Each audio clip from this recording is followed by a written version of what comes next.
Budak Bayangan bab 36. Sisa perjalanan menuju Bukit Tinggi tidak memakan banyak waktu. Dengan Nevis memimpin jalan, mengambil semua belokan yang benar di semua tempat yang tepat, tidak perlu menjelajahi labirin dan mundur setelah menemui jalan buntu. Selain itu, tidak ada pemulung di sekitar. Nyatanya, mereka bisa saja bergerak lebih cepat jika bukan karena Kasia, yang berjalan lambat bahkan dengan bantuan stafnya. Dipandu oleh tali emas, dia dengan hati-hati menjelajahi tanah di depan sebelum mengambil setiap langkah. Jalan yang tidak rata dari hutan merah tua bukanlah permukaan yang ideal untuk dilalui oleh orang buta. Sunni tidak banyak bicara, secara berkala melontarkan pandangan tak percaya pada pasangan aneh itu.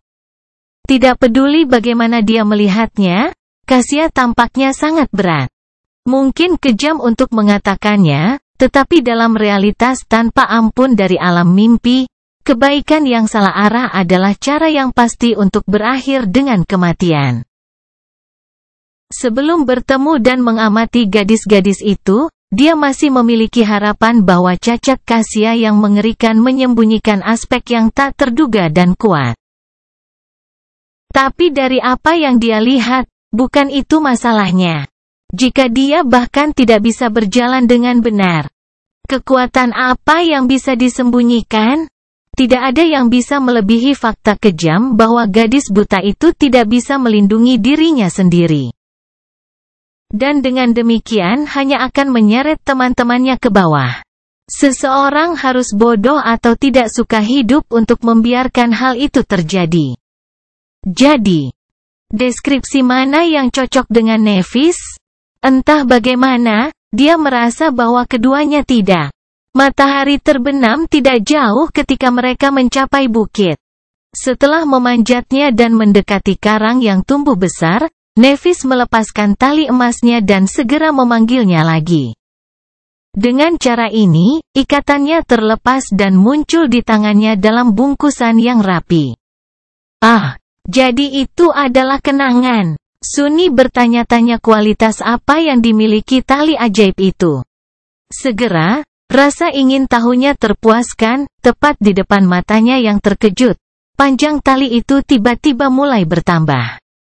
Segera, itu 3 kali lebih lama dari sebelumnya. Nevis dengan tenang mengikat kedua ujung tali menjadi lingkaran dan kemudian melemparkan salah satunya ke udara. Dengan akurat melilitkannya di sekitar tonjolan menonjol di dekat bagian atas pilar karang. Kemudian, dia menguji apakah talinya bisa menahan, dengan cepat memanjat dan melambai dari atas, memberi Sunni sinyal untuk mengikuti. Setelah ragu-ragu sejenak, Sunni mendekati tali itu dan meraihnya. Dia tidak bisa tidak berpikir bahwa ini akan menjadi kesempatan sempurna untuk memenggal kepalanya. Dengan dia tak berdaya saat memanjat dan Nevis berdiri di atas pilar. Ya, gambaran yang jelas muncul di benaknya. Berhenti bersikap paranoid, pikir Sunni, berusaha menenangkan diri. Bukannya dia yakin akan kualitas moral Changing Star yang sempurna. Alih-alih, dia yakin akan satu hal, jika Nevis benar-benar ingin membunuhnya, dia tidak perlu menunggu kesempatan. Dia bisa saja memotongnya menjadi pita kapan saja. Namun, secara bersamaan ketakutan dan diyakinkan oleh hal ini, Sunni dengan gesit memanjat dan bergabung dengan Nevis di puncak gundukan karang. Dia kemudian berbalik dan melihat dengan rasa ingin tahu, bertanya-tanya bagaimana Kasia akan sampai ke mereka. Gadis buta itu melepaskan tongkat kayu itu dan mendekati tali itu. Kemudian dia menangkapnya dengan tangan, menelusurinya sampai ke lingkaran di ujungnya, dan meletakkan kakinya di dalam. Segera setelah selesai, Nevis meraih talinya dan mulai menarik, mengangkat Kasia sedikit demi sedikit hingga dia mencapai puncak. Dia hanya perlu meraih tangan Nevis dan melangkah untuk bergabung dengan mereka. Hah, efisien. Gundukan karang itu jauh lebih besar daripada platform batu melingkar di leher ksatria raksasa itu. Bahkan, itu hampir seperti pulau kecil. Di titik tertinggi pulau, tersembunyi di balik beberapa bilah karang, gadis-gadis itu membuat kemah kecil. Ada tumpukan rumput laut untuk tidur, potongan daging pemulung yang dijemur di bawah matahari, dan lubang api. Suni menunjuk ke lubang api darurat. Apakah itu kamu 2 malam yang lalu? Aku melihat cahaya oranye di kejauhan. Wajah Kasia menjadi gelap. Ya, ini pertama kalinya kami membuat api. Tapi ternyata itu kesalahan yang sangat buruk. Nevis menghela napas. Suni mengangkat alis, terkejut. Mengapa? Gadis buta itu menyentuh rambutnya dan menoleh ke arah Nevis. Di malam hari, cahaya apapun akan menarik perhatian monster. Kami diserang oleh pemulung terlebih dahulu. Lalu, dia memucat dan tidak selesai. Tapi dia tidak harus melakukannya, ingatan tentang tentakel kolosal itu masih segar di benak Suni. Tampaknya dia beruntung bertemu dengan keduanya ketika dia melakukannya. Jika tidak, dia pasti akan menyalakan api malam ini untuk memanggang daging pemulung. Begitu. Nevis memandang ke langit dan berdeham. Seharusnya baik-baik saja sekarang. Kita masih punya waktu sebelum matahari terbenam. Setelah itu, dia sibuk membuat api. Kasia hanya duduk di atas tumpukan rumput laut dan menunggu. Tidak tahu apa yang harus dilakukan, Suni merendahkan dirinya ke tanah dan membiarkan tubuhnya yang lelah dan memar beristirahat. Setelah beberapa saat, dia berkata, "Aku punya daging segar di ranselku. Apakah kamu punya air?" Kasia tersenyum. Ya. Setelah itu, dia mengulurkan tangan padanya. Sedetik kemudian, sebuah botol cantik yang terbuat dari kaca biru bermotif muncul di tangannya. Itu adalah memori yang kumiliki. Selalu penuh. Suni mengambil botol kaca itu dan melihatnya dengan iri. Persediaan air yang tak ada habisnya, ya? Tentu mengalahkan bel saya yang sangat keras. Terima kasih. Dia membawa botol itu ke bibirnya dan dengan rakus meminum air yang dingin dan enak itu. Memang, tidak peduli seberapa banyak dia minum, jumlah air di dalamnya sepertinya tidak berkurang. Apakah ini benar-benar tak ada habisnya? Kasia menyentuh rambutnya lagi. Tidak juga. Jika kamu membalikkannya dan membiarkan air mengalir, itu akan berhenti dalam setengah jam atau lebih. Tapi kemudian akan segera penuh lagi. Saat itu, Nevis sudah selesai membuat api. Tanpa mendongak, dia mengambil ransel Suni dan membukanya. Segera, pecahan jiwa diluncurkan. Gadis jangkung itu melihatnya, lalu ke Suni. Kemudian dia memasukkan kembali pecahannya dan mengeluarkan dagingnya. Suni menjadi tegang, menyiapkan jawaban yang menyesatkan. Tetapi Nevis tidak bertanya. Jadi, dia berpura-pura tidak terjadi apa-apa dan melanjutkan percakapannya dengan Kasia. Ini masih kenangan yang luar biasa. Mendapatkan air minum bukanlah tugas yang mudah. Kasia mengangguk dan tersenyum, senang dengan kata-katanya. Segera, aroma daging panggang yang kaya meresap ke udara.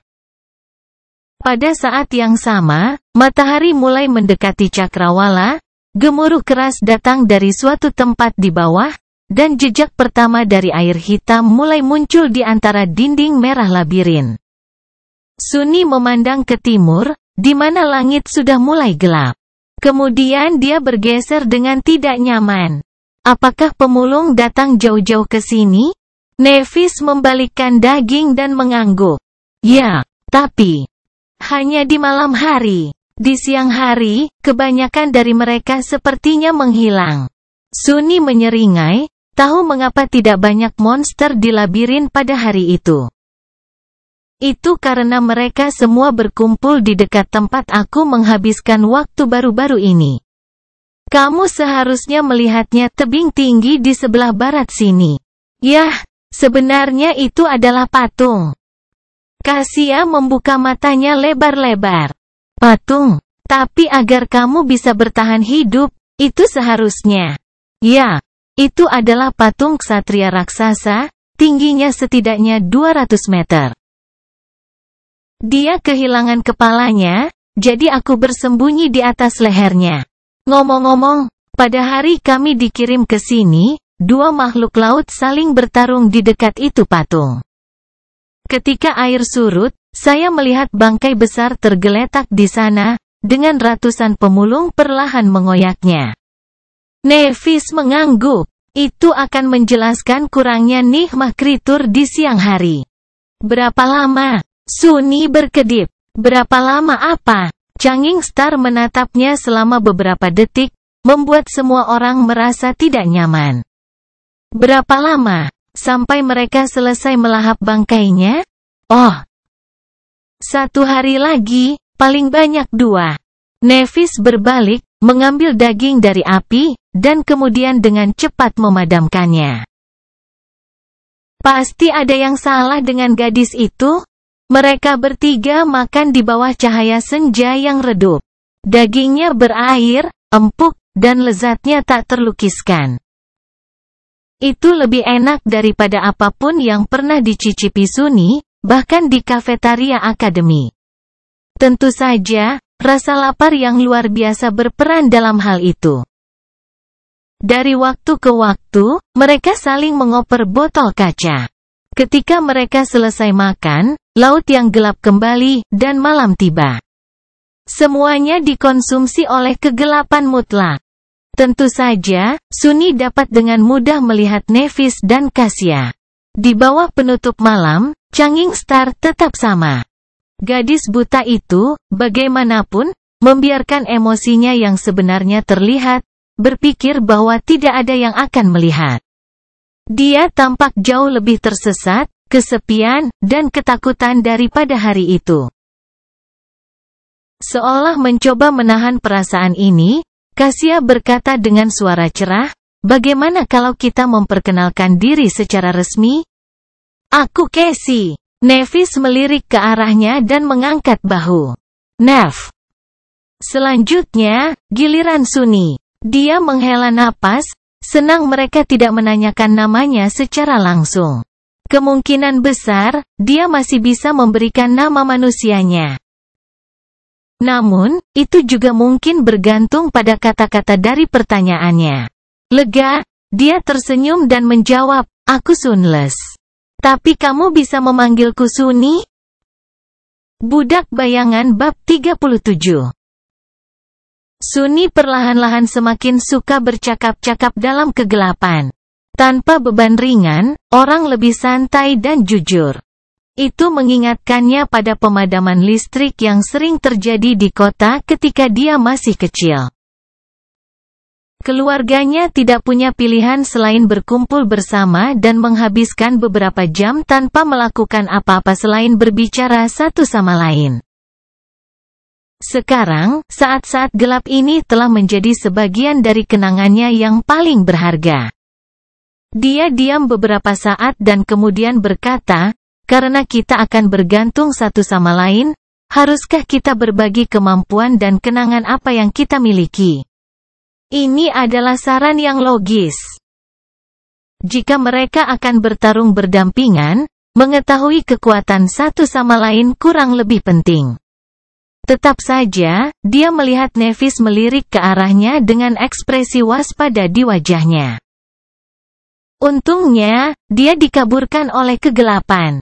"Aku akan mulai," kata Sunni, baik untuk menunjukkan ketulusannya maupun mengungkapkan informasi tentang dirinya secara terkendali.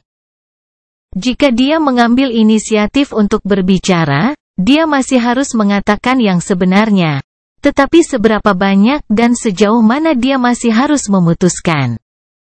Namun, jika mereka bertanya dan dia harus menjawab, hal-hal akan menjadi tidak terduga. Atribut saya memberi saya kedekatan dengan bayangan.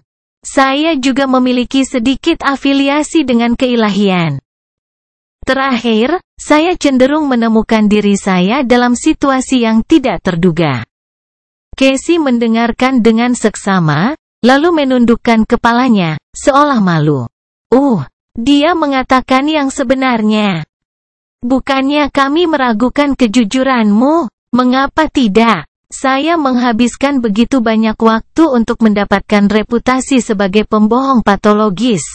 Sunni berdehem dan tersenyum. Menyembunyikan kegugupannya, benarkah? Itu bagus untuk diketahui. Tapi, kenapa kamu begitu yakin bahwa aku jujur? Gadis buta itu bergeser sedikit. Oh, itu kemampuanku. Aku bisa melihat atribut orang. Kadang-kadang, aku juga menerima, penglihatan. Itu bisa tentang masa depan atau masa lalu. Maksudku, itulah yang kupikirkan. Itu hanya terjadi beberapa kali. Sunni menelan ludah, tapi kemudian santai. Jadi, dia semacam peramal. Untungnya, wawasannya terbatas pada atribut. Jika tidak, saya akan berada dalam masalah besar. Tetap saja, aku harus berhati-hati di dekatnya. Dia akhirnya menyadari bagaimana gadis buta itu tahu tentang hari ulang tahunnya. Pertanyaannya adalah apakah dia telah melihatnya dalam visi masa depan atau visi masa lalu. Jika itu yang pertama, apakah aman untuk berasumsi bahwa dia pasti bisa merayakan setidaknya satu ulang tahun lagi? Atau apakah mengetahui masa depan benar-benar memengaruhi dan mengubahnya? Misalnya, setelah mengetahui bahwa dia pasti akan selamat, Sunni mungkin secara alami santai dan menurunkan kewaspadaannya. Kemudian, dia akan mati sebagai akibatnya. Tampaknya mungkin, bukan? Itu dengan asumsi bahwa masa depan bisa diubah. Tapi mungkin bukan? Kemudian, merasa kepalanya sakit, Sunni memutuskan untuk menghindari pemikiran ini untuk saat ini. Sebaliknya, dia menyembunyikan kekacauan batinnya dan berkata dengan nada bersahabat, itu kemampuan yang bagus. Berbicara tentang kemampuan, kamu telah melihat milikku. Bayanganku dapat bergerak secara mandiri dan menjelajah. Itu tidak dapat memengaruhi dunia material, tetapi kami berbagi penglihatan dan pendengaran. Dengan begitu, aku dapat melihat bahaya sebelum menghadapinya. Bayangannya cepat dan tersembunyi, ia bisa pergi kemana saja dan hampir tidak mungkin terlihat. Oh, saya juga bisa melihat dalam gelap. Dia tersenyum, berharap gadis-gadis itu mengerti dan menghargai kegunaan Shadow Scout-nya. Namun, reaksi mereka agak aneh. Nevis perlahan menoleh ke arahnya, sementara Casey menjadi agak pucat dan mengangkat tangannya untuk menutupi dadanya. Apa? Nevis mengerutkan kening dan berkata dengan nada datar, apakah kamu pernah menggunakan kemampuanmu di akademi? Sunni berkedip. Sungguh pertanyaan yang aneh. Di akademi? Tentu saja.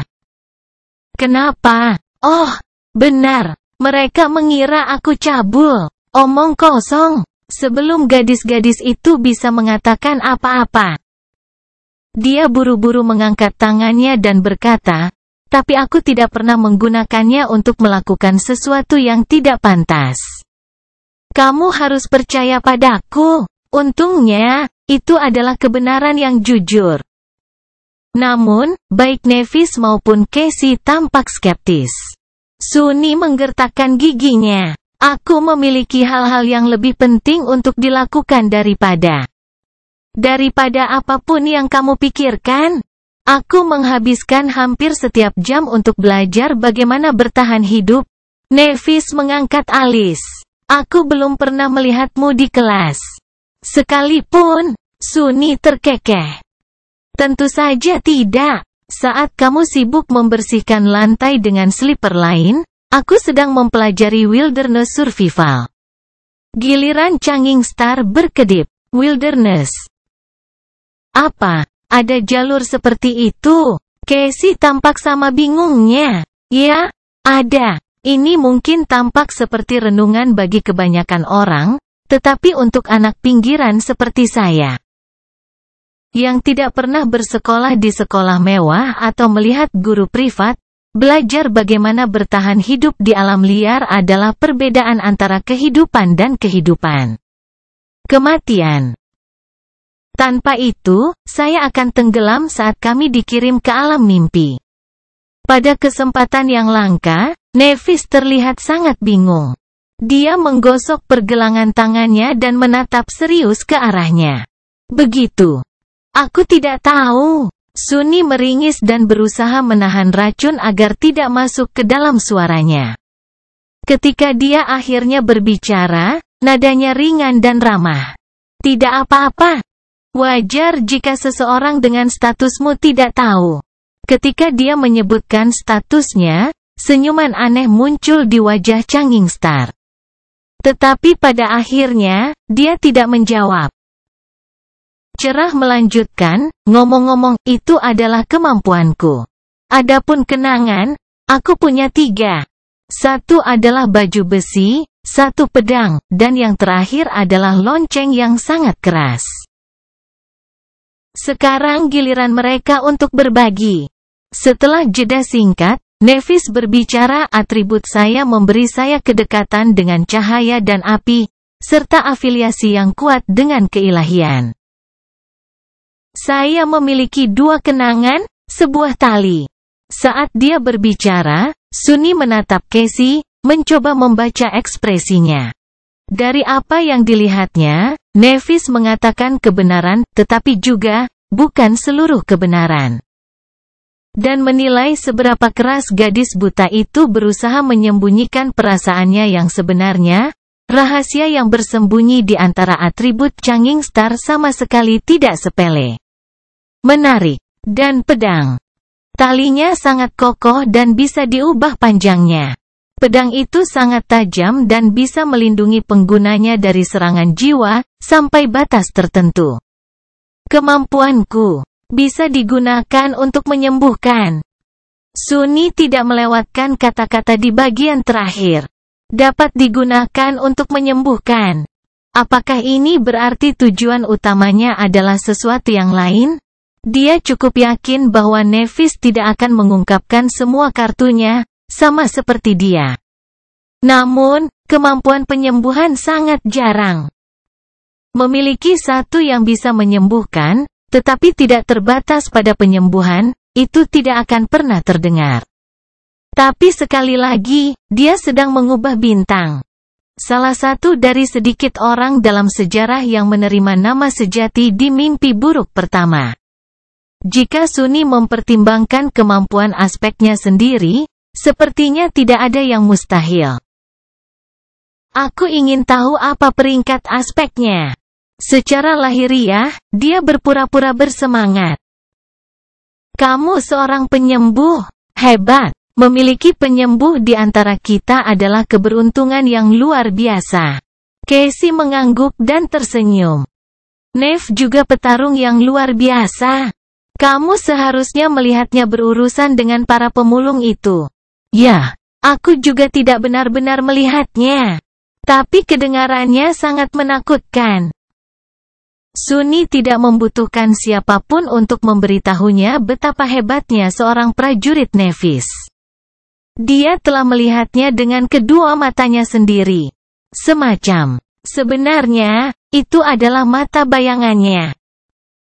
Ya, apapun itu selain mata. Sementara itu, Casey menghela nafas. Sekarang giliranku.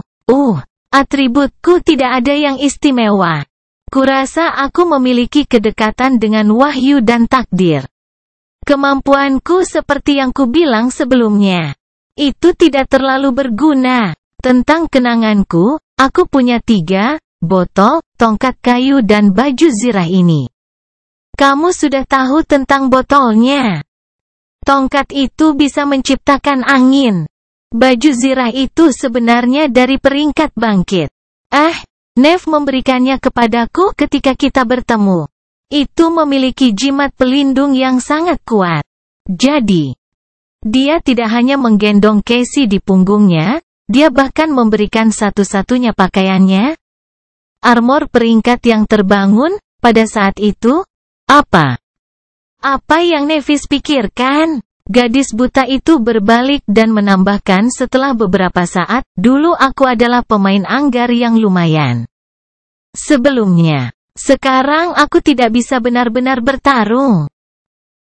Dua kalimat terakhir jelas terkait dengan cacatnya. Sunny dan Nevis, bagaimanapun, keduanya memilih untuk merahasiakannya. Terlepas dari kenyataan bahwa mengetahui cacat rekan Anda juga penting untuk kerjasama dan saling mendukung, berbagi sesuatu seperti itu menuntut tingkat kepercayaan yang sangat tinggi. Saat ini, tidak ada kepercayaan di antara mereka. Dan kalaupun ada, Sunny tidak berencana untuk berbagi kekurangannya dengan siapapun. Nevis juga tampaknya memiliki banyak rahasia. Setelah beberapa saat, dia berkata, bagus. Itu bagus. Kurasa kita punya cukup alat untuk bertahan hidup, asalkan kita menggunakannya dengan benar. Kurasa sudah waktunya tidur. Dalam kegelapan, Nevis memiringkan kepalanya, mendengarkan kata-katanya dengan tatapan jauh. Baiklah, aku akan berjaga-jaga dulu. Sunny memutuskan untuk membantu dan berkata, sebenarnya bayanganku tidak tidur. Dia bisa membangunkan kita jika terjadi sesuatu. Changing Star perlahan tersenyum. Aku akan berjaga-jaga dulu. Merasakan sedikit kedinginan dalam suaranya, Sunny menghela napas dan mengangkat bahu. Sesuaikan dirimu. Mau nonton apa, ya? Anda bahkan tidak bisa melihat apa-apa. Apapun. Hanya jangan salahkan aku ketika sesuatu raksasa menelan kita di tengah malam. Lalu dia tiba-tiba bergidik. Tunggu, itu bukan bendera kematian, kan? Benar, tentu saja tidak. Mustahil. Budak Bayangan bab 38. Tidur menghindari Sunny. Untuk beberapa saat, dia duduk diam dalam kegelapan, mendengarkan gemuruh ombak yang menenangkan. Di saat jeda yang langka ini, kenangan beberapa hari terakhir datang membanjiri pikirannya. Namun, dia terlalu lelah untuk memikirkan apapun dengan serius. Dia hangat, kenyang, dan relatif aman. Untuk saat ini, itu sudah lebih dari cukup. Tak lama kemudian, irama nafas Kasia berubah, menandakan dia tertidur. Nevis sedang menjaga kemah, tidak bergerak dan, seperti biasa, agak jauh. Dengan rambut perak dan kulit putihnya, dia tampak seperti patung pualam. Sunny menghela napas. Dia berjuang sebentar, dan kemudian berkata pelan, "Hei. Boleh aku bertanya padamu?" Nevis meliriknya dan mengangkat bahu. Kurangnya respons yang dapat didengar dengan jelas menunjukkan bahwa dia mengingat kemampuannya untuk melihat dalam kegelapan. Tentu. Apakah itu terlalu pribadi? Sunny ragu-ragu. Saya pikir Anda pusaka datang ke mantra dengan seluruh gudang kenangan yang diwariskan. Maksud saya, itu seharusnya menjadi keuntungan utama Anda. Kenapa Anda hanya punya 3? Nevis terdiam beberapa saat. Sebenarnya aku hanya punya 2. Talinya berasal dari Casey. Dia mengangkat alis. Oh begitu. Menyadari bahwa jawabannya sebenarnya bukan jawaban, Nevis berpikir sejenak dan menambahkan, kami kehilangan sebagian besar kenangan kami ketika ayahku meninggal. Yang tersisa dijual satu persatu selama bertahun-tahun untuk menjaga keluarga tetap bertahan. Pedang dan baju besi ini berasal dari mimpi buruk pertamaku. Jadi begitulah adanya. Sunny menyadari bahwa kejatuhan klan api abadi mungkin lebih menyeluruh dari yang dia kira. Namun, sesuatu tentang itu tidak masuk akal. Tentunya, dengan reputasi dan kedudukan klanmu, ada cara lain untuk menghasilkan uang. Tanpa reaksi keras apapun, Nevis hanya berkata, ada alasan lain. Kemudian, dia tiba-tiba menoleh ke arahnya. Bolehkah aku mengajukan pertanyaan sebagai balasannya? Sunny menelan ludah. Ya, silakan. Nevis memiringkan kepalanya. Bagaimana kamu tahu bahwa aku adalah warisan? Apa? Itu dia. Sederhana. Aku mendengar Caster menyebutkannya. Dia memarahi penidur lain agar mereka memperlakukanmu dengan hormat. Dia memberinya anggukan dan berbalik.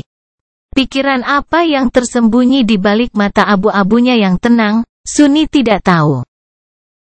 Beberapa waktu telah berlalu sebelum dia mengumpulkan cukup keberanian untuk mengajukan pertanyaan yang sangat ingin dia tanyakan. Namun, sebelum melakukannya, dia memastikan bahwa Casey tertidur lelap dan merendahkan suaranya. Bolehkah aku mengajukan pertanyaan lain? Tanpa mendapat tanggapan negatif, dia melanjutkan, mengapa kamu membebani dirimu dengan dia? Sudut mulut Changing Star sedikit melengkung. Mengapa? Bukan. Sunny mengertakkan gigi, merasakan cacat mendorong jawaban jujur dari mulutnya. Tidak. Sejujurnya, dia ingin percaya sampai saat terakhir bahwa jawabannya adalah ya. Tapi salah satu hal yang hilang setelah nikmah adalah kemampuan untuk membohongi dirinya sendiri. Kebenaran itu tanpa ampun. Bukan karena Sunny tidak mengasihani gadis buta itu atau tidak mau membantunya. Hanya saja dia tahu dengan pasti bahwa itu bukanlah sesuatu yang bisa dia lakukan. Dia nyaris tidak bisa menyelamatkan dirinya sendiri, apalagi membawa orang tak berdaya melintasi alam impian. Jika dia mencoba, mereka hanya akan mati bersama. Tetap saja, dia tidak bisa menahan diri untuk sedikit kecewa pada dirinya sendiri. Namun, Nevis tampaknya tidak menghakiminya. Dia tidak menunjukkan reaksi sama sekali.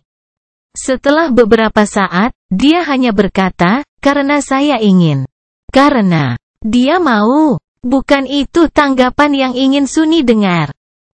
Dia cukup yakin bahwa dia akan menguliahi dia tentang kebajikan dan kasih sayang atau mengungkapkan beberapa cara yang tidak jelas untuk membuat kemampuan Casey yang tampaknya lemah menjadi sangat.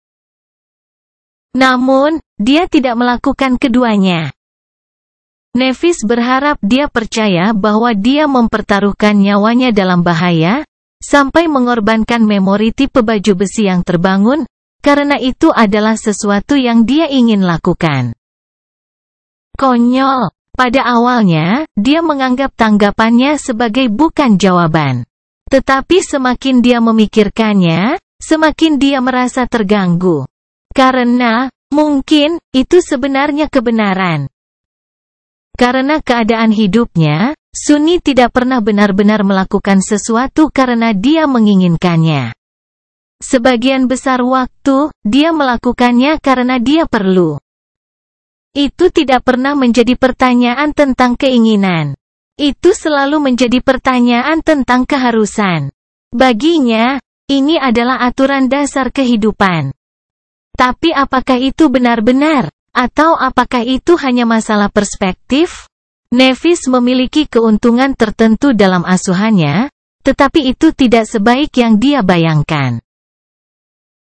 Dia tidak memiliki kekayaan dan tidak memiliki gudang relik untuk memberdayakannya. Namun, dia memang memiliki mentalitas yang berbeda dengan Sunny. Bukan tidak mungkin baginya untuk memiliki keberanian untuk mengabaikan kebutuhan demi sesuatu yang remeh seperti keinginan. Dan melakukan hal-hal yang tidak akan pernah dilakukan oleh orang normal seperti Sunny. Seperti membantu seorang gadis buta hanya karena itulah yang ingin dilakukan Nevis. Mungkin, mentalitas itu adalah keuntungan terbesar dari semuanya. Mungkin, itulah penghalang sebenarnya yang memisahkan warisan dari yang lainnya. Itu banyak yang harus dipikirkan. Namun, sebelum Sunni bisa mengumpulkan pikirannya, Nephis tiba-tiba berbicara lagi. Giliran saya. Apakah maksudnya giliran dia untuk mengajukan pertanyaan? Memang, itulah yang dia maksud. Changing Star sekali lagi menoleh ke Sunni dan, setelah jeda yang lama, tiba-tiba bertanya, apakah kamu tahu legenda Odysseus? Apa? Siapa? Pertanyaan aneh macam apa itu? Bingung. Sunni menggelengkan kepalanya. Kemudian, mengingat bahwa dia tidak bisa melihatnya, dia berkata tidak. Nephis menghela napas dan berbalik. Beberapa saat kemudian, dia dengan lembut berkata, Odysseus adalah pahlawan dalam perang kuno. Dalam legenda, beberapa manusia saat itu memiliki kekuatan yang mirip dengan yang bangkit. Achilles dengan aspek tubuh yang tidak bisa dihancurkan, Diomedes yang begitu ganas bahkan dewa perang mewaspadai dia, Ajax yang sekuat raksasa. Odysseus bukan yang terkuat, dan bukan yang paling berani. Namun, dia yang paling licik. Sunni mengerjap, menatap gadis berambut perak itu. Apa? Dari mana ini berasal? Mengapa dia tiba-tiba begitu fasih? Sementara itu, Nephis melanjutkan, pada akhirnya, kelicikan Odysseus mengakhiri perang, dan dia bersiap untuk berlayar pulang. Namun, para dewa mengutuknya untuk mengembara tanpa henti di lautan, tidak pernah kembali. Selama bertahun-tahun, dia selamat dari kengerian demi kengerian dan kehilangan semua temannya. Kemudian, dengan kapal karam, dia menemukan dirinya berada di sebuah pulau tempat tinggal peri cantik, Calypso. Suara Changing Star yang halus dan aneh bergema di kegelapan, menciptakan suasana yang memikat. Sunni mau tidak mau mendengarkan dengan penuh perhatian. Calypso jatuh cinta dengan Odysseus dan mengundangnya ke istananya. Selama bertahun-tahun, mereka hidup bersama dalam harmoni. Pulau itu seperti surga, dipenuhi dengan segala macam keajaiban, kelezatan dan kesenangan. Selama mencintai Calypso ada di sisinya samping, Odysseus bahkan abadi. Tapi, semakin lama dia tinggal, semakin banyak waktu yang dia habiskan untuk duduk di pantai, memandangi laut dengan mata suram. Nephis tersenyum. Pada akhirnya, Odysseus membangun perahu darurat dan meninggalkan pulau itu, meninggalkan semua kesenangannya, peri cantik, dan bahkan keabadiannya. Jadi, pertanyaanku adalah, kenapa dia pergi? Sunni berkedip. Apa? Permainan pikiran macam apa itu? Dia bahkan menganggap bahwa Nephis sedang mengejeknya, tetapi tampaknya bukan itu masalahnya. Sepertinya dia benar-benar tertarik dengan jawabannya. Aneh, dia berpikir sebentar, lalu berkata tanpa terlalu banyak keyakinan, mungkin karena dia jauh dari rumah? Senyum sekilas muncul di wajah Nephis. Jauh dari rumah. Baiklah. Setelah itu, dia berbalik dan menundukkan kepalanya, menjadi seperti patung lagi. Sepertinya percakapan mereka sudah selesai. Menggerutu dalam hati, Sunni berbaring dan mencoba untuk tertidur. Namun, bayangan Odysseus yang bermata suram terus muncul di benaknya. Setelah beberapa saat, dia berbisik, "Ya? Apakah dia berhasil kembali ke rumah?" Segera, Nephis menjawab, "Ya. Dia kembali ke istri dan putranya, dan mereka hidup bahagia selamanya." Puas, Sunni tersenyum dan berbalik. Ketika dia sudah setengah tertidur, dia mendengar suara tenang Changing Star lagi. Kali ini, hampir tidak terdengar dan tanpa tujuan, seolah tidak ditujukan kepada siapapun. Odysseus adalah manusia pertama yang melanggar kehendak para dewa. Di pagi hari, Sunni dan Nephis adalah yang pertama bangun. Saat matahari terbit dan laut surut, mereka menyalakan api dan mulai menyiapkan sarapan sederhana. Dengan Kasia yang masih tertidur, mereka tidak banyak berbicara satu sama lain. Sepertinya percakapan tadi malam tidak terjadi. Namun, setelah beberapa waktu, entah bagaimana akhirnya mereka mendiskusikan rencana untuk beberapa hari ke depan. Nevis memiliki beberapa gagasan. Dengan apa yang kau ceritakan tentang pemulung yang berkerumun di barat, langkah logisnya adalah mulai bergerak ke timur secepat mungkin. Tentu saja, utara dan selatan juga bisa diterima, tapi itu tidak akan memberi banyak ruang antara kita dan musuh. Sunni mengangguk, setuju dengan logika itu. Kami telah menjelajah ke timur sedikit, tetapi tidak cukup percaya diri untuk mencapai titik tinggi berikutnya dalam satu hari.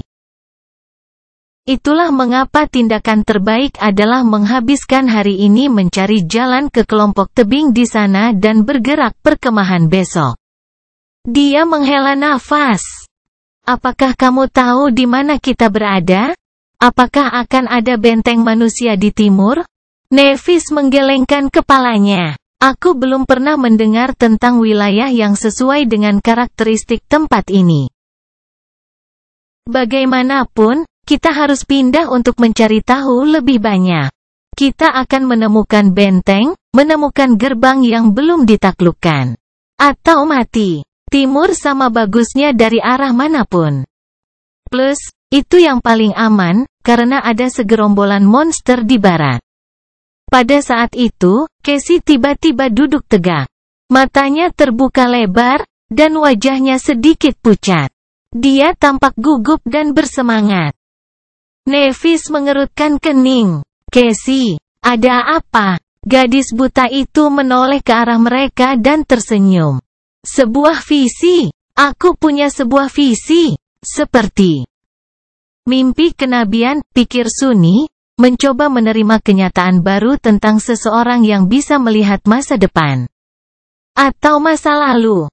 Sementara itu, Changing Star merentangkan tangannya, seolah bersiap untuk memanggil pedangnya. Apakah kita dalam bahaya? Casey dengan penuh semangat menggelengkan kepalanya. Tidak, bukan itu. Orang-orang, aku melihat kastil yang penuh dengan orang. Dia tersenyum menunjuk dengan jarinya. Aku tidak tahu seberapa jauh itu, tapi aku yakin arahnya ke sana. Sunni dan Nevis saling memandang, tidak tahu apakah harus senang atau ketakutan. Jari kecil dan halus Casey dengan percaya diri menunjuk ke barat. Budak Bayangan bab 39. Dalam keheningan berikutnya, senyuman perlahan menghilang dari wajah Casey, digantikan oleh kebingungan. Merasakan ketegangan yang tiba-tiba, dia bertanya, ada apa? Sunni menghela napas. Tidak ada yang salah. Hanya saja arah itu yang ingin kita hindari. Setelah beberapa pemikiran, dia menambahkan, dari situlah aku datang kemarin. Ada banyak pemulung di sana. Wajah gadis buta itu jatuh. Oh, Nevis, yang diam-diam mendengarkan mereka, memberinya pandangan yang sulit dipahami dan akhirnya berbicara, ceritakan lebih banyak tentang kastil. Bayangan kegembiraan sebelumnya kembali ke mata Casey. Dengan anggukan serius, dia mulai menggambarkan visinya. Aku memimpikannya sebuah kota yang luas dan hancur yang dibangun dari batu lapuk. Dikelilingi oleh tembok tinggi yang tak tertembus. Berbagai monster berkeliaran di jalan-jalannya yang sempit. Di tengah kota, ada sebuah bukit, dan di atas bukit itu berdiri sebuah bangunan megah kastil. Dia tersenyum, tapi tidak ada monster di kastil. Sebaliknya, itu penuh dengan orang. Saya pikir, tidak, saya yakin mereka telah bangkit. Beberapa menjaga dinding, beberapa menjalani hidup mereka tanpa peduli di dunia. Ada makanan, keamanan, dan tawa. Yah, kedengarannya bagus. Jika kastil ini benar-benar ada, maka semua masalah mereka akan terpecahkan. Sunni berdeham. Apakah kamu melihat sesuatu yang lain? Casey mengerutkan kening, mencoba mengingat. Kemudian, wajahnya cerah. Ya, aku melihat Sunny menuntunku melewati gerbang kastil. Itu artinya kita akan berhasil. Senyum cemerlang muncul di wajahnya yang seperti boneka. Berseri-seri dengan sangat gembira sehingga Sunny tidak bisa menahan bibirnya. Namun, di dalam hati, dia terjebak pada detail tertentu dari penglihatan Casey. Itu adalah, ketika berbicara tentang mencapai kastil, gadis buta itu hanya menyebut mereka berdua. Apakah ada makna di baliknya? Sunny menoleh sedikit dan diam-diam melirik Nevis, mencoba melihat apakah dia juga menangkap perbedaan kecil itu. Namun, Changing Star tetap penuh teka-teki. Tanpa menunjukkan banyak emosi, dia berpikir sejenak, lalu perlahan mengangguk. Oke, kalau begitu kita akan pergi ke barat. Sementara laut masih surut, mereka sarapan dan kemudian menghabiskan waktu merencanakan perjalanan dan bersiap untuk meninggalkan kamp sementara. Dalam prosesnya, Sunny memiliki kesempatan untuk mengenal gadis-gadis itu sedikit lebih baik. Saat itulah dia tiba-tiba menyadari, yang hampir membuat kepalanya meledak karena bingung. Kesadaran yang mencengangkan itu berkaitan dengan Nevis. Dulu ketika mereka pertama kali bertemu di depan gerbang akademi, Sunny telah membentuk kesan tertentu tentang gadis yang jauh dan percaya diri. Belakangan, perilakunya dan pengungkapan berbeda tentang masa lalu Changing Star hanya memperkuat kesan itu. Nevis tampaknya ada agak terpisah dari dunia. Dia misterius, menyendiri dan agak keren. Karakter pendiam dan pola bicaranya yang aneh membuat orang yang berinteraksi dengannya merasa terkesima dan bingung, seringkali mengungkapkan lebih dari yang mereka rencanakan. Semakin sedikit dia berbicara, semakin dia tampaknya tahu. Keyakinan yang diam dan acuh tak acuh itu menawan, dan terkadang bahkan menindas. Namun, kesan itu ternyata salah total. Kebenaran sebenarnya di balik masalah ini tidak ada hubungannya dengan bersikap dingin dan menyendiri. Setelah berbicara dengannya lebih banyak dan mengamati interaksi mereka dengan Casey, Sunny hampir pingsan ketika dia menyadari bahwa Nevis hanyalah orang yang luar biasa, sangat canggung. Seolah-olah dia tidak tahu bagaimana berbicara dengan orang. Setiap kali dia mencoba menyampaikan sesuatu, dia akan menggunakan kata-kata yang salah atau tersandung di tengah kalimat dan terdiam. Nada suaranya tidak pernah cocok dengan apa yang ingin dia katakan. Seringkali, dia lupa memasukkan intonasi yang benar dalam pidatonya, membuat pertanyaan terdengar seperti pernyataan atau sebaliknya. Ditambah fakta bahwa, seperti banyak orang introvert, Nevis tidak memiliki kebiasaan untuk menunjukkan emosinya secara terbuka. Bukannya dia tidak punya perasaan, hanya saja dia sangat buruk dalam membuat emosinya. Alhasil, wajahnya selalu terlihat dingin dan netral. Itu sebabnya, seringkali, dia hanya memilih untuk berbicara sesedikit mungkin atau tidak berbicara sama sekali. Semua itu ditambahkan bersama-sama, kemudian dikalikan dengan keanehan umumnya, pada akhirnya bertanggung jawab untuk menciptakan citra palsu Putri Es yang misterius dan tidak dapat didekati. Padahal sebenarnya, dia hanya pemalu dan sama sekali tidak kompeten dalam berkomunikasi dengan orang lain. Setelah menyadari hal itu, Sunny berusaha sekuat tenaga tetapi masih gagal menahan diri untuk tidak menatap Nevis dengan mata terbelalak. Dia baru saja berhasil untuk tidak membiarkan rahangnya terbuka.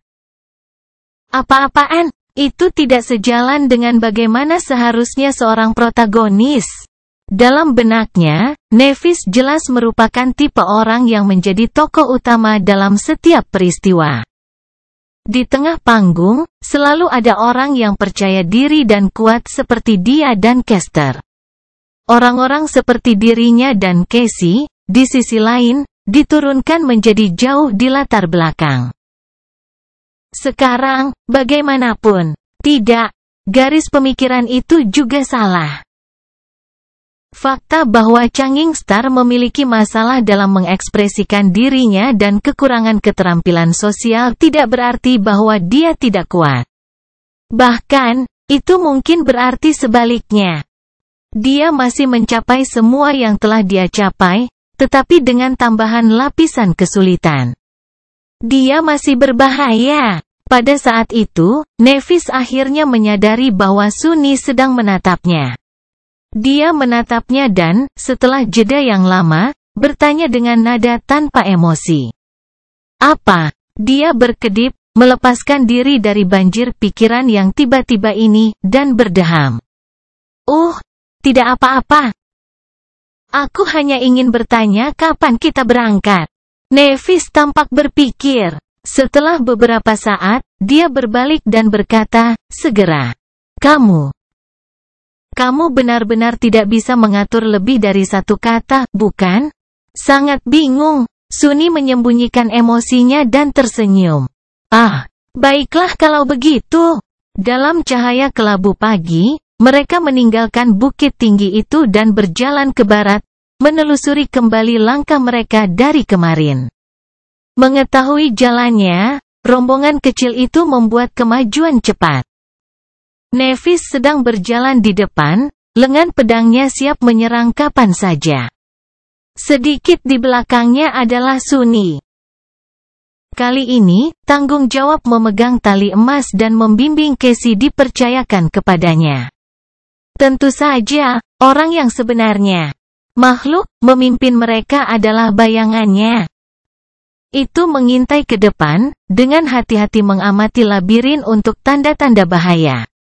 Labirin itu sama seperti sebelumnya, membingungkan dan sepertinya tidak ada habisnya. Bilah karang berwarna merah menonjol dari lumpur hitam, menciptakan hutan yang luas dan kusut. Namun, hari ini sesuatu tentangnya terasa berbeda. Tidak lama kemudian bayangan itu menabrak sekelompok pemulung raksasa yang kelaparan. Budak Bayangan Bab 40. Berhenti, bisik Sunny, mengamati kelompok pemulung melalui bayangannya. Begitu kata itu keluar dari bibirnya, Nevis segera memanggil pedangnya. Setelah mempelajari sekeliling sejenak, dia menoleh dan meliriknya dengan pertanyaan di matanya. Kasia, sementara itu, membeku di tempat dan dengan ragu mengangkat tongkatnya. Sunny menghitung jumlah monster, 1, 2, 3, 5. Kutukan. Binatang raksasa itu tampak seperti pecundang, mirip dengan yang dia bunuh. Namun, luka mereka tidak terlalu parah dan mengerikan. Masing-masing dari mereka lebih merupakan ancaman daripada yang hancur sebelumnya, dan setidaknya ada setengah lusin dari mereka. Ada pemulung di jalan depan, 6 orang. Mereka perlahan bergerak ke arah kita. Nevis menatap ke depan. Ada ekspresi menghitung di wajahnya. Mereka sudah selesai dengan bangkainya? Sunny berpikir sejenak lalu menggelengkan kepalanya.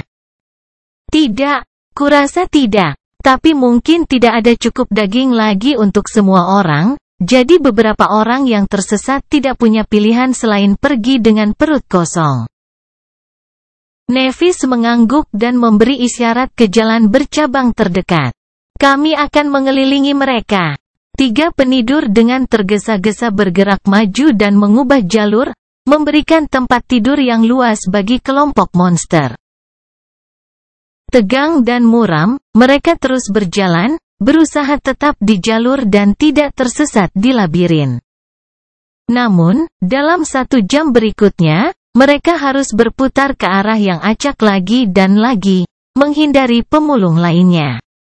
Jarak antara mereka dan patung raksasa itu tidak berkurang sama sekali. Pada titik tertentu, mereka mengatur napas di dekat salah satu dari banyak jalan buntu labirin merah.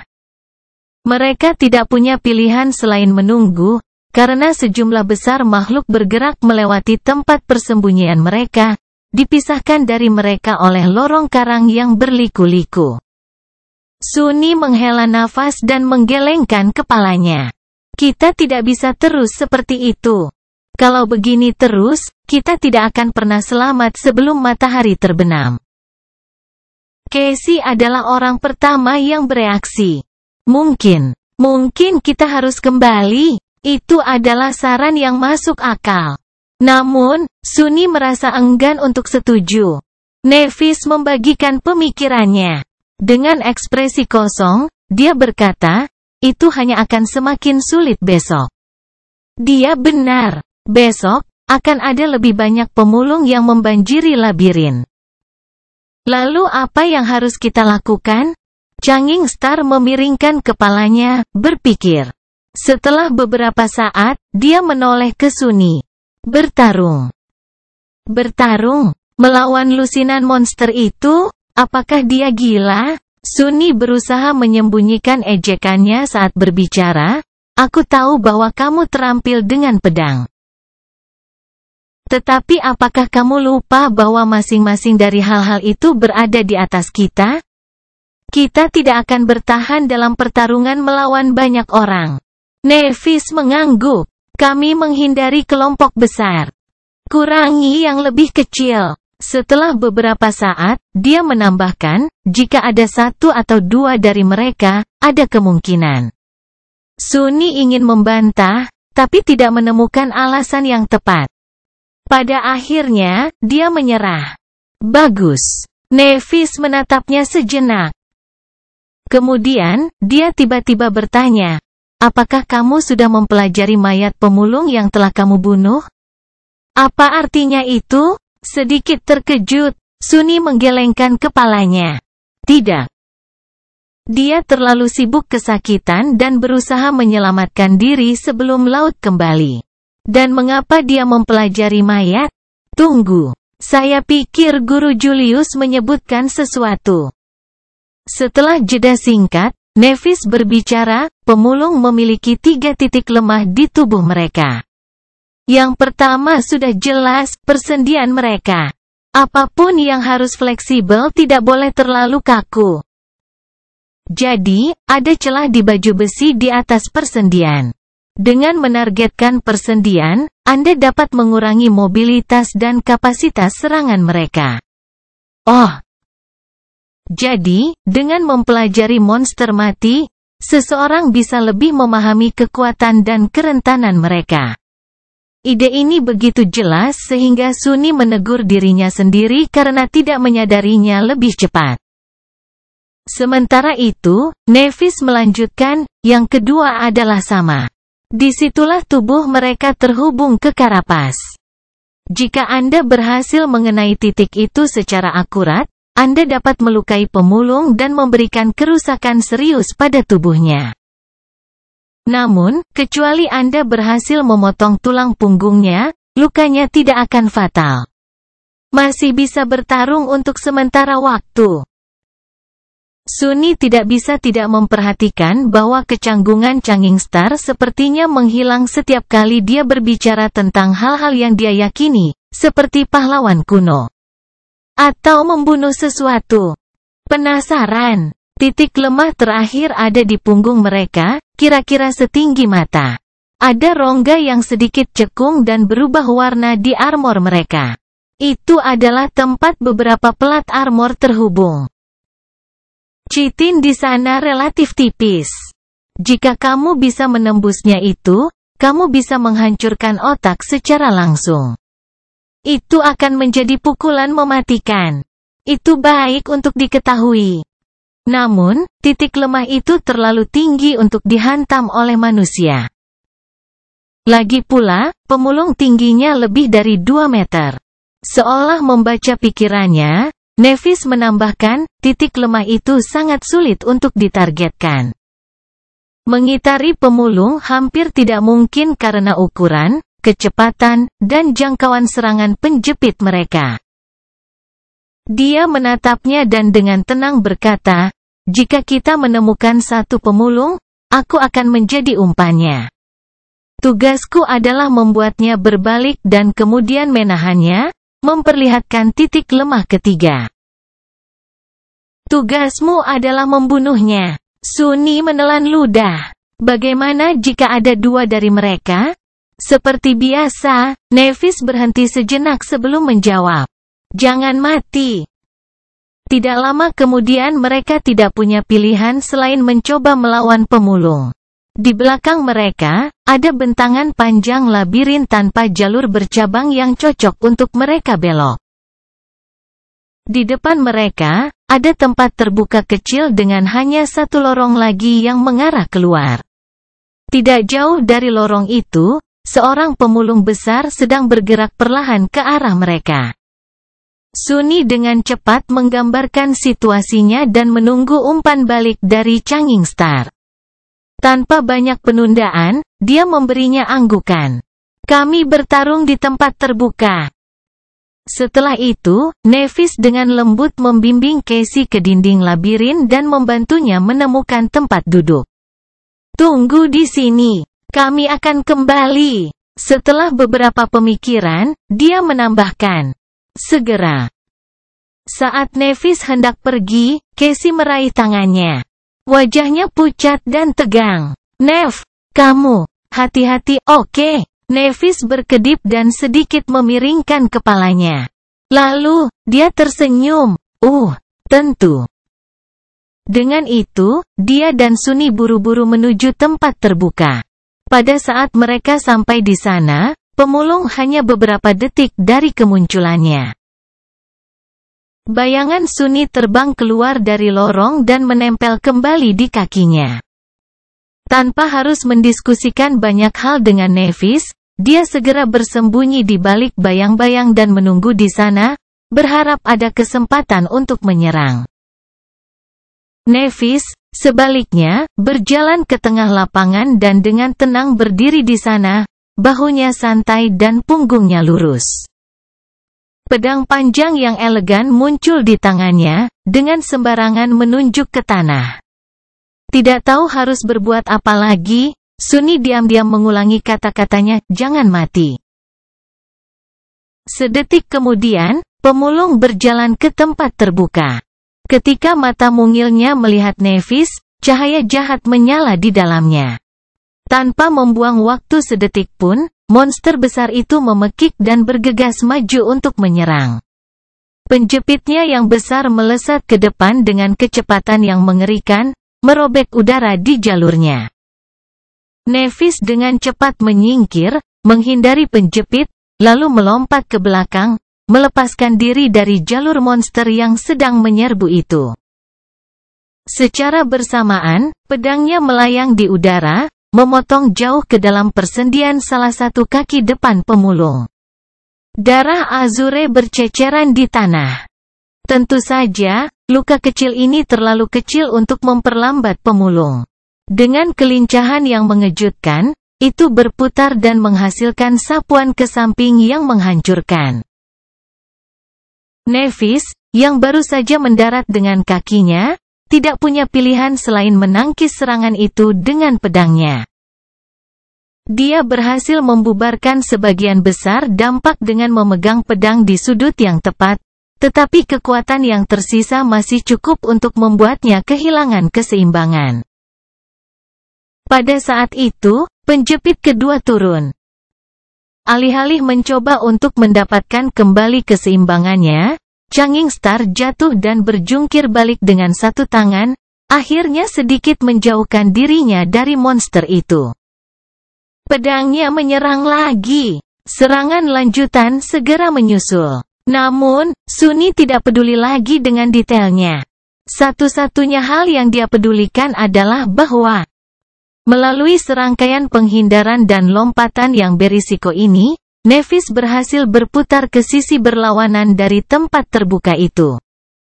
Memaksa pemulung untuk membelakangi bayangan tempat dia bersembunyi. Sekarang atau tidak pernah, Sambil menggertakkan giginya, Sunny menerjang ke depan. Sebelum Changing Star menyelesaikan dodge terakhirnya. Sebelum penjepit pemulung menabraknya dari atas. Sebelum Sunny punya waktu untuk menjadi takut. Dia menutup jarak antara dirinya dan monster itu dan melompat dengan sekuat tenaga, mendarat di atas karapasnya. Kemudian, dia menggunakan seluruh berat badannya untuk mendorong tangan ke depan.